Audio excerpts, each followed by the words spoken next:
those ready to stand on their rights, part 2 we will look at how to stand on them and assert them with confidence. Now this is not an instant process, because I do encourage people to come to this talk again and again and again. People who first came 3 or 4 months ago said, is this part 3 or 4 now? I said, no, it's still part 1. Because part 1 contains all the information that you need. You don't need any more. It's all about taking it on board and putting it into practice. You don't need to study anything, you just need to know who you are. Now we're coming to part 2, which is asserting those rights that we've looked at in part 1.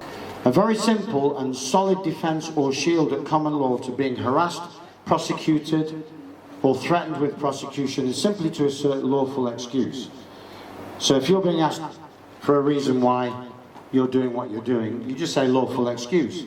Like if you take a loaf of bread when you're starving, you can't be accused of theft because you had a lawful excuse. You were hungry.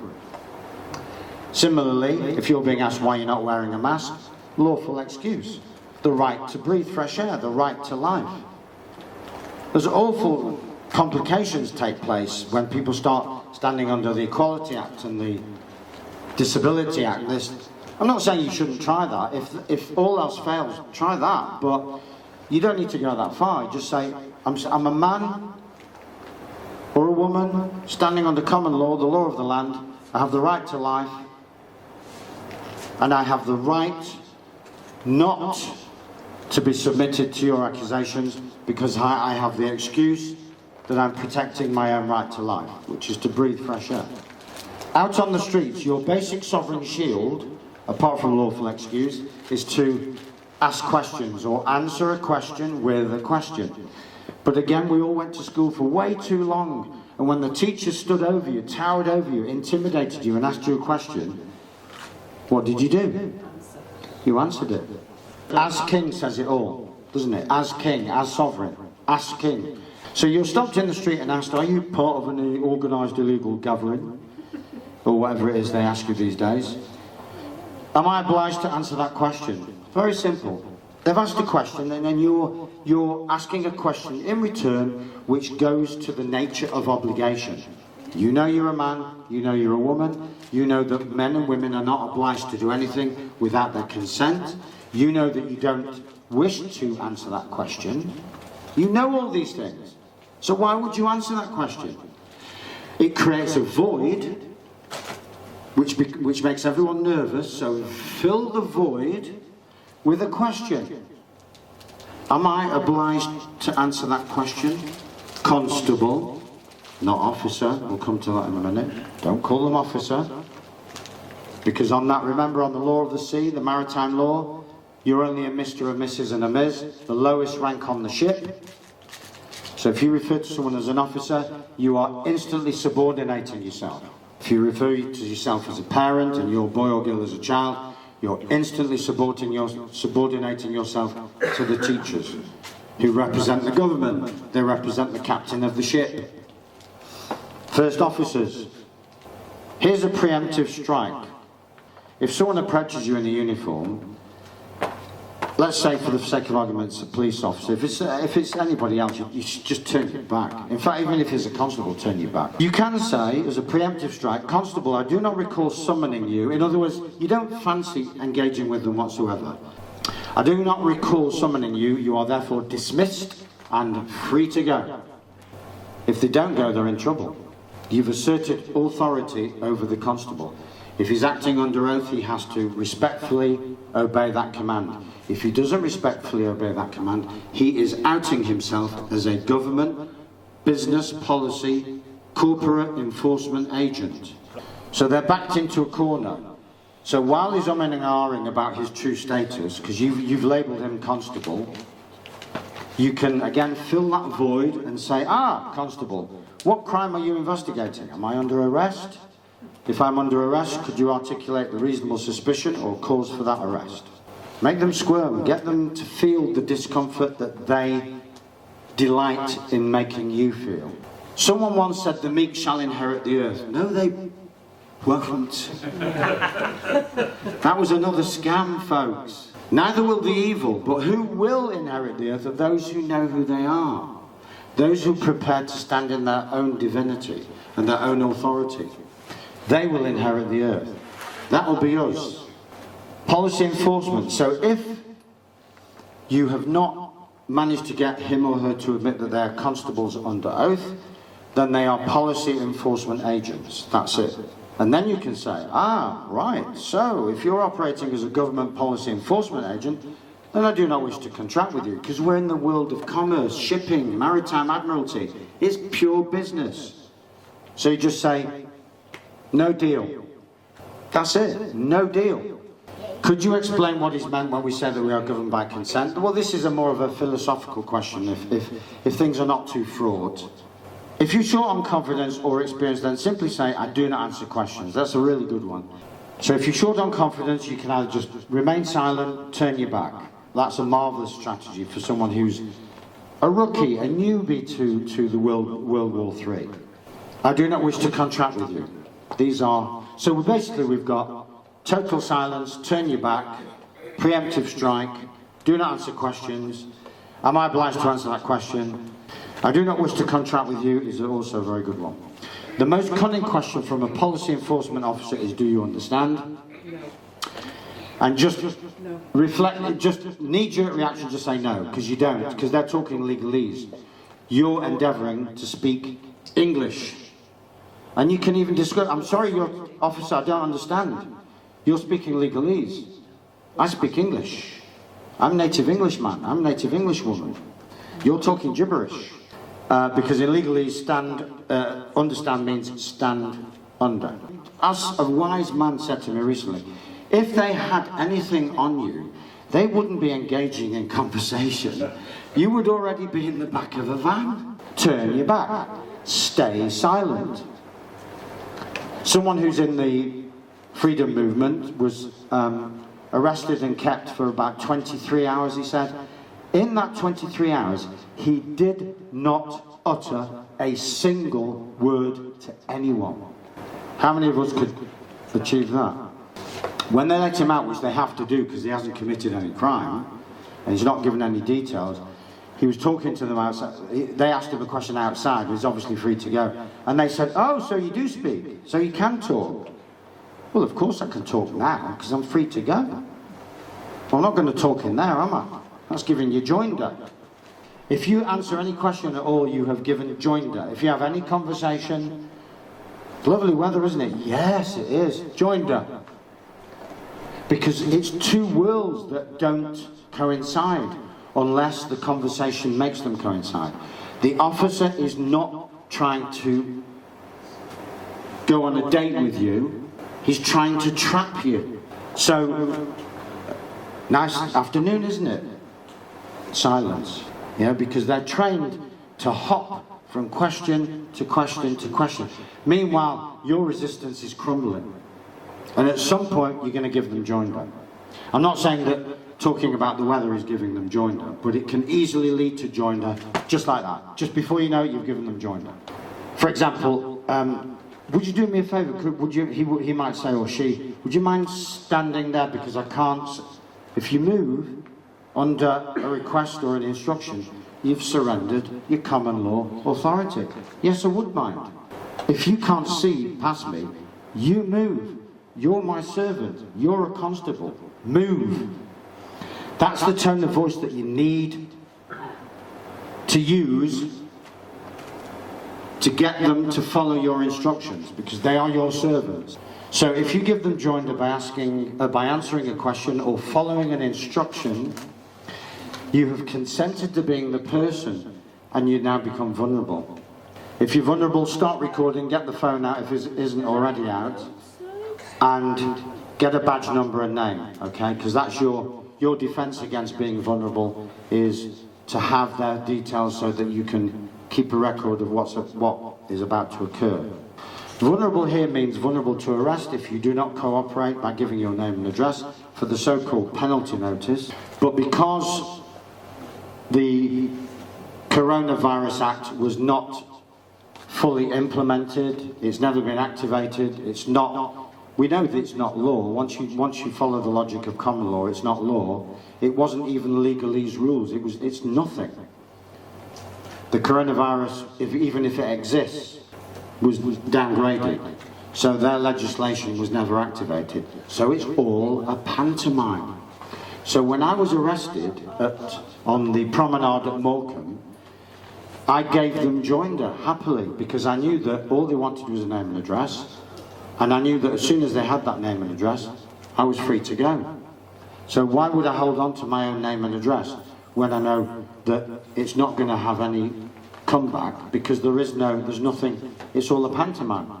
People have said to me, well, why didn't you withhold your name and address? Why did you give them joinder? Because it's all contextual. Once you know that there's nothing, they're just taking people off the streets as part of the BBC propaganda exercise to show that the masses that if COVID idiots like me are out on the streets speaking the truth, in inverted commas, then we need dealing with. So they're showing the masses that they are dealing with us. And once we're out of sight, they immediately release us. Because it's a PR exercise. So we're not talking about law here. We're not talking about policing. We're talking about acting. It's a pretense, it's a pantomime. And those people who are scared about, all the problems are in the family and at the office. They're not out on the streets. All your COVID problems are at home or in the office. They're nowhere else. There's someone at home that doesn't believe what you're trying to tell them. There's someone in the office that's threatening you with the sack. There's no police officer threatening you with the sack. No police officer telling you can't come home and they're going to refuse to cook your dinner. The police are no threat whatsoever. There's only a few thousand of them, but there's millions of us, and we're all inflicting some kind of harm on ourselves and on each other. That's the pandemic. It's a pandemic of fear, compliance, and anxiety and worry about what other people will do if we're not seen to play the game. It's not a police matter. It never was a police matter. For the police to be involved, it has to be a serious public health issue, which we now know it isn't on many levels, and they have to be working with public health inspectors. So this is crowd control, mind control. It's got nothing to do with public health. Reminder, a man or woman cannot be arrested unless they have surrendered their common law sovereign rights. So even if you are literally taken, if you stand under the common law, don't give a name and address, they have to let you go, unless they find they've got evidence that you've committed a crime. When I realised that I was going to be taken away, I sat there with a blissful smile on my face. My friend said to me, "You look so happy," because I knew that I was walking my talk. Even if you've given joinder or you've not given joinder, but the policy enforcement officer has a personal problem, and some of them do, most of the police officers that I've personally come across are fabulous. You can have a chat with them, you can talk to them. It's not a problem. They're just doing a job, which is a dangerous thing to say, but there you can see that they're beginning, what we're doing, what we're saying, and how reasonable and peaceful we are, is beginning to make them rethink everything. You can see the cogs turning. You have 4 further weapons if you have given joinder. You can have, I recommend that you have a card. You see, if you're out on the streets, you should always have some backup. A camera or a personal accountability notice. So you've asked them to stand under their oath as a constable and it hasn't worked, or maybe it has worked but they're still doing strange things. I hereby serve you notice that you are operating outside of your public oath of office and that you are therefore not protected by public indemnity insurance against any harm or loss caused to me by your unlawful conduct. I therefore notify you that I hold you personally accountable for any physical or psychological harm or financial loss caused to me as a result of your actions today. I also notify you that I shall prosecute such unlawful conduct in a Roman civil court, or if necessary in a duly convened common law court. Well, you don't have to put the word Roman. Civil court could be county court. You could just put that. Do you understand? Which is my favourite bit, because now you're turning the tables. You're turning the tables and you're asking them to stand under your authority at common law as a man or a woman. Now, we should have been doing this at school. getting teachers to stand under our authority, certainly over a certain age, certainly over 16. It's very difficult to assert sovereignty when you're coming from what you think is below the feet of these officers and officials, because they've got their pomposity, they've got the uniform. The uniform triggers fear in you. So you've got to pull that. It's like a wound. You've got to, whatever's in that wound, pull it out and heal it. Your second remedy, or your second weapon, is in commerce. So, constable or officer, are you requiring me to comply with an order? So if they're giving you an order, then you give them an invoice. You may have decided that you don't fancy non-compliance, because you don't fancy 20 hours in a police cell. So what you can do is say, okay, I'll give you my name and address, but if this costs me, here's my bill. This is commerce, because he's doing business. If you're forced to sign anything to secure your freedom or safe return of property, sign it under duress of circumstances, all inalienable rights reserved, or VC vis coactus, against my will. If you make a statement, make it without prejudice. So this protects you at law, and you're not trapped in the underworld of legalese, because that's what it is. It's an underworld. You've got the overworld, land, and you've got the underworld, the demonic world of the sea. If it's gone pear-shaped and paperwork is received in the post, do not open it, return to sender. I mean, when I was arrested, there was no paperwork. They just wanted a name and address. They didn't even want that. They just wanted me out of the way to put the crowd off so the crowd would disperse. And when I got back out on the promenade 20 minutes later, boy oh boy, it worked. The crowd had all gone home. So you don't open it, return to sender, returned for cause without dishonour. No lawful consent, no legal contract, offer to contract declined. Because like I said before, if you've done wrong, they take you away. But if they're making it up as they go along, they invent some COVID charge, and they might or might not send you some paperwork. But that paperwork is all part of the pantomime. Forced entry with warrant. These are the only people that can force entry. Police for a serious crime. Sheriff if it's a High Court writ after repossession by a bank. Enforcement agent, landlords, repossession after tenant defaults. Gas agent for a gas leak. Nobody else can get into your home. In Holland, apparently, they're looking to change this and make it legal for an officer or agent to enter a home without consent. That's seriously scary. But at this moment in time, and for the foreseeable future, nobody can get into your home. Unless you have a policy of opening the door when you don't know who's on the other side of it. Okay? If you open the door, that's giving them joinder. Don't open your door, folks, unless you absolutely know who is on the other side of the door, and you absolutely know that their intent is benevolent. We're at war. You don't let the enemy into your own trenches. You keep them at bay. This is war. I cannot stress often enough, we're not at peace. We are at war. The goalposts have shifted. If someone is positive not your friend, you have to treat them as an enemy until the contrary is proven. I can't sweeten the pill anymore because I would be in dereliction of my own truth. And if you're scared, good, because it's going to make you take action. Better that I scare you than that they scare you. It's only he who takes no action that stays in fear.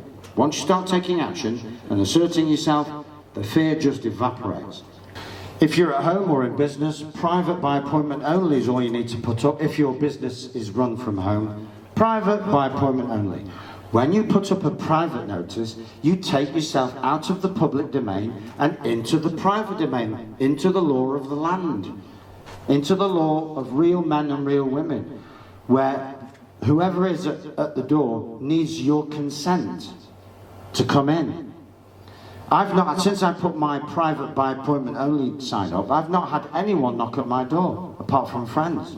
They see the sign and they know that they're in trouble if they knock at the door. Because I'll say, who's there? And if it's an officer or a troublemaker, I'll just say, do you see that sign? Yes. Do you have an appointment? No. On your bike, and if you don't go, I'll charge you for personal trespass and trespass to property. And if you come to the window, I will hand you my charge sheet, my fee schedule. Don't muck about, don't be nice, don't be considerate, self-protect. When the war's over, we'll all celebrate. But the war is still well underway. It's being fought on a day-by-day basis all over the world. Give them a sense of what you're going to charge. Ask them to leave. If they refuse 3 times, they're in aggravated trespass. And each refusal, say, look, every time you refuse, the charge goes up. If it's a trade or business, again, you could put private by appointment only. You can go, the bookshop in Nottingham is, I think, going to take my advice and go private. So they're going to be private by appointment only. It's the Christian bookshop. Private by appointment only, common law trespass notice you put up, which looks something like this. Trespass notice, common law jurisdiction only, so none of their jurisdiction. The trade or business being conducted here is run strictly under common law jurisdiction and in exercise of the inalienable common law right to life and to earn a living without trespass or unlawful interference by the Crown. Trespassers shall be prosecuted. The trader or business owner reserves the right to deny entry. And then at the bottom you've got the potential for damages for breach of that notice. You can then follow up with a letter. If they keep coming back, then each time they come back, the charge goes up. And then you can give them a letter before action and sue them. But you must give them a notice first.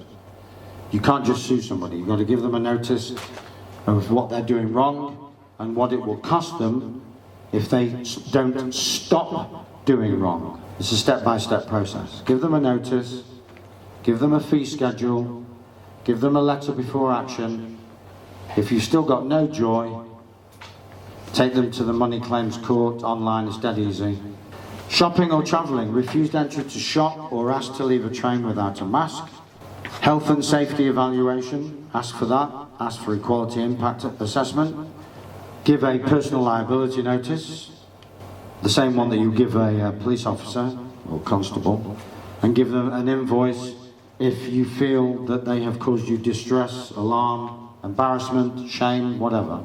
Obviously, in the heat of the moment, you may decide that it's not worth any of that trouble and you just go and shop somewhere else. These are the weapons in their world that you've got. Equality Act 2010. You've got Section 13 of the Equality Act. They could be directly discriminating or even indirectly against a protected characteristic, which could be your belief system, that you know that masks harm you. Service provider under Section 29(5) must not victimise a person. Notice that it's person. So if you were prosecuting or making a claim under this act, you would be making a claim as a person, not as a man or woman, boy or girl. So you have to know who you are at any given moment in time. So you're accosted by a masked fascist, for example, who issues some kind of threat, then you shouldn't really be shouting. I'm not saying this is easy, but if it did happen to me, I would do it. And you scream out, "Threat, I'm under threat, call security, call the constable." So you're breaking the spell, you're breaking the pattern. And you'll get people discussing why you feel threatened. And you'll get the people who are insisting on a mask to justify themselves. Why are you telling me to wear a mask? Justify yourself. And it's not good enough to say, it's the law. Show me the law. What law? Show me the evidence that there is a virus and that it's a threat. Show me the evidence that masks are safe and that masks are even effective. Show it me. They can't do it. Show me the evidence that asymptomatic people pose a threat when they've never posed a threat to anyone in the history of mankind. Show me the evidence that symptomatic people pose a threat. There's one for you. The germ theory was only ever a theory, it's never been proven. So shout as loud as you can, break the spell, folks, undo it. It's a spell. At the office or in school, masks, tests, vaccinations. Yes, happy to wear a mask, happy to take a test, happy to take a vaccination, provided that you can prove, give them a conditional acceptance that it's safe, that it won't affect my health, that you're not victimizing me for my belief systems in the equality impact assessment, and that you're prepared to indemnify me for any harm or loss or death caused by compliance. If you don't get any of those things, you're home free. If you still get sacked, if it's at office, then you will have an instant claim for compensation for unfair dismissal. Another strategy for school is just asking whoever it is claiming ownership of your child, are you claiming title to or ownership of my boy or girl? So reassert ownership by asking them, are you claiming title to my boy or girl?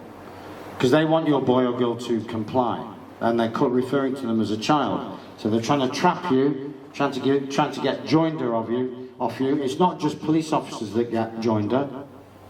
It's teachers, doctors, nurses.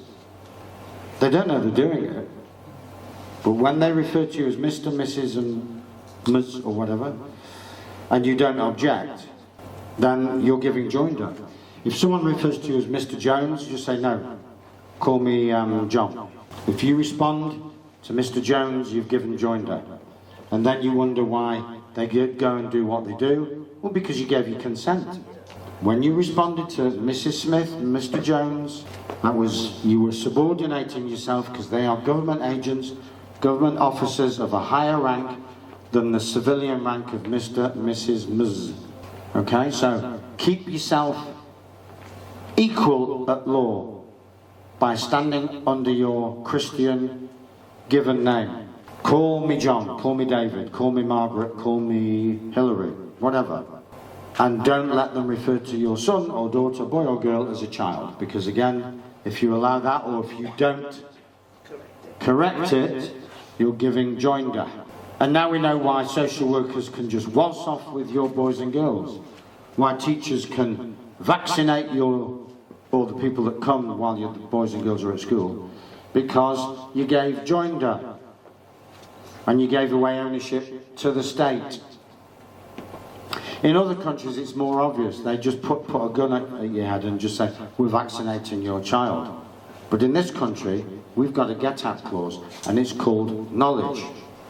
And asserting that knowledge in our own skin. Are you saying that my son or daughter is your property? The child is their property, but not the son or daughter. Best remedy of all to save an awful lot of trouble. Just get the boy or girl home, out of harm's way, safe and sound. They have no business being in school. They are only in school as a child. They are only in school as property of the state. They will just be indoctrinated. Just because this is not communist China doesn't mean that indoctrination is not taking place. It's arguably worse because we don't know we're being indoctrinated. Get them out of harm's way so they can't be indoctrinated and they can't be vaccinated. No harm can come to them. They'll get an education from life. You don't need to tutor them. So many mums and dads who take their boys and girls home say, oh, I'm a bit nervous, I don't know what we're going to do Monday, Tuesday, Wednesday, Thursday, Friday. Perfect. Don't make any plans, let life. The lesson is life. The classroom is planet Earth. Get over yourself. People want to control every hour of every day. Why? They get nervous when the boy or girl hasn't done 3 hours of French in the week. Why? Let the boy or girl follow their passion, their hobbies and their interests. Whatever that is, they'll be fine. It's us we need to worry about. We're not fine because we've been given complex PTSD by the system. Get them out of school, they won't suffer the way we have. They won't end up broken, disillusioned, disempowered, disaffected, disheartened, demoralized. You can see it on people's faces, wherever you go. That's what I see on people's faces. And I know where it comes from. It comes from schooling. Some of you may have other stories, yeah, you may have tragic family situations, or some other trauma took place, so I am generalising about the average grown-up, not about everyone, but the average grown-up has been traumatised by their schooling. And I am repeating myself because it is something that is worth repeating, because we wonder why we can't simply stand up for ourselves. It's because of how we've been taken apart. Our personality or our soul is splintered, it's shattered. You've got to put yourself back together again. You have got to put you back together again.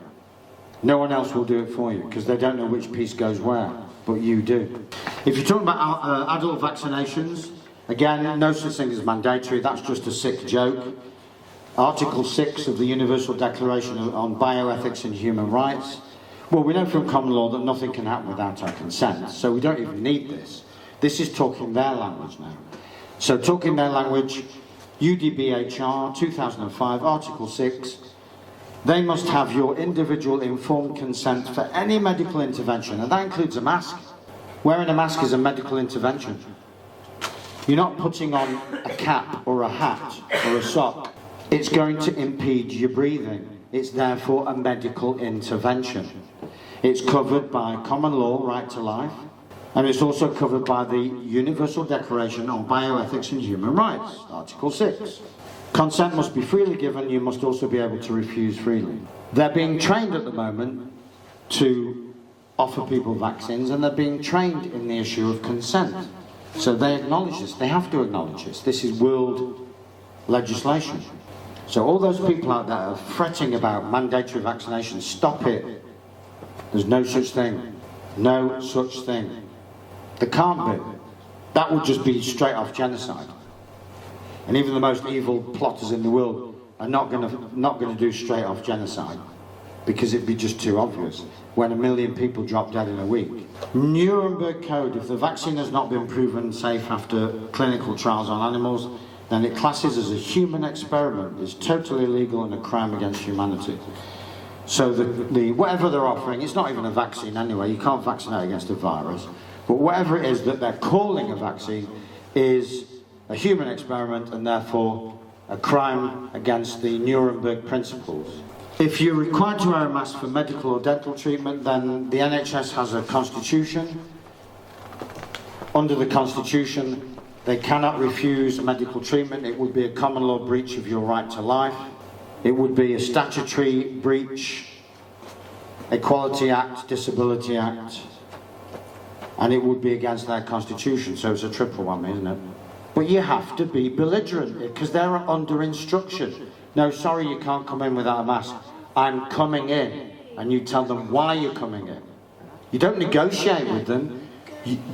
Are you a public servant? Well, yeah. Right. Well, I'm the public. I'm therefore the master. And I'm telling you, I'm coming in. Now, if you need medical treatment, to some extent you've already lost some sovereignty. We shouldn't need medical treatment. Sovereigns don't need medical treatment. All they need is vitamins and minerals, fresh air, water, reasonable amount of stress, and a life that they can identify with. You shouldn't really need medical treatment if you're a sovereign. That's my view. It's only a personal view. So to some extent you've already surrendered some sovereignty. So you need to look at where the sovereignty was surrendered. Was it poor food choices, poor lifestyle choices? Sovereigns take self-responsibility, that's all I'm saying. But some people are looking at sovereignty and realising, no, there's more comfort on a computer, in a virtual world, and they're de-evolving. Well, let them de-evolve. Just because they're de-evolving doesn't mean you have to. You carry on evolving. This is the art of warfare. When the enemy attacks, retreat. When they go quiet, harry. In other words, give them some information. If they go quiet, at the moment there's a lot of police officers who are now going quiet. They're not saying very much, they're just going through the motions. So when they go quiet, we can give them some information. When they retreat, attack. Well, attack doesn't mean literally attack. It just means be assertive. Stand up for your rights. Assert yourself. Do the unthinkable. Stand up and be yourself. Because, as I think it was Oscar Wilde said, everybody else is taken. So there's only you that can be you. If you aren't you, who is going to be you? Because you are the best possible version of you. You're unique.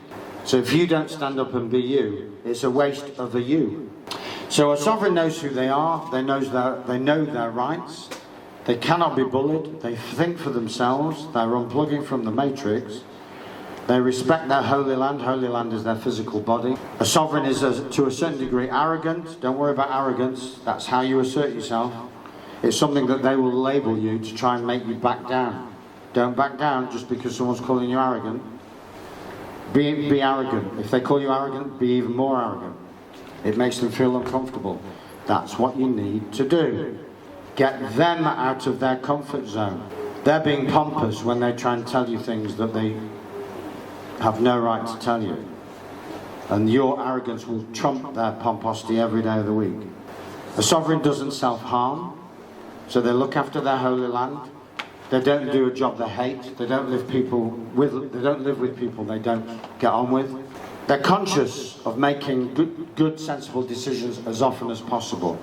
When things don't work out, they learn and they move on. A sovereign does not need permission. This is huge. You don't need permission. If you're not causing harm, loss, fraud, or breach of the peace, you don't need permission for anything. When I was in Macclesfield, bless it, and I was being hounded by 3 council officials, traders, members of the public, all I was doing was what I'm doing now, hounded. And the 3 council officials came up to me and said, have you got a license to emit, what was the phrase? Emit magnified sound or artificial sound. There is another phrase, I can't remember it right now. And I said, I don't need a license. I'm not trading. And even if I were trading, I wouldn't need a license because I'd be trading privately. I'm just on my own piece of private land.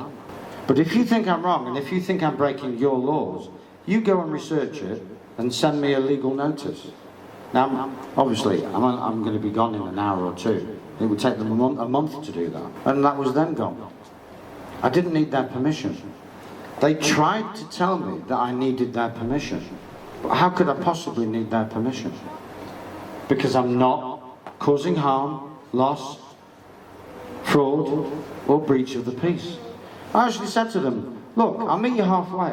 If you think my speaker is too loud, I'll tweak it. I'm a reasonable man. Otherwise, on your bike. Is that arrogant? I don't think so.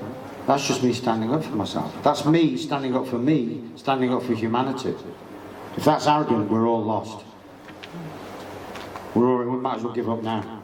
A sovereign businessman or woman or trader does not need a license to earn a living. Only a person does. So whenever you apply for a license, you're applying for a license as a person. Or as an incorporated business, you know, like a limited company, which is a person in itself, separate person. A man or woman does not need a license. If you needed a license, what they're saying is it's illegal to do what you're doing without a license. How can it be illegal to earn a living? Your lawful right to life and earn a living is all you need to stand under. If that poses a problem, then you do everything that you do privately. I just work privately. I've disbanded any company that I had. I just work privately, word of mouth, no income tax, nothing. You can't tax a man. Why can't you tax a man? Because the man doesn't consent to being taxed. It's time to make your choice, guys, men, women, boys and girls. Are you going to be a living sovereign, standing up for yourself and humanity? Or are you going to be a dead person, lost on the sea of commerce? So if you want to know more, then I've got a book on, in effect, educational sovereignty. I've got a few copies here, which is called School No Place for Children. Then I do a private course. You can contact me on that email address, where we delve a bit deeper into privacy, equity, trust, data subject protection, and some of this as well. So it'd be like a refresher of the common law.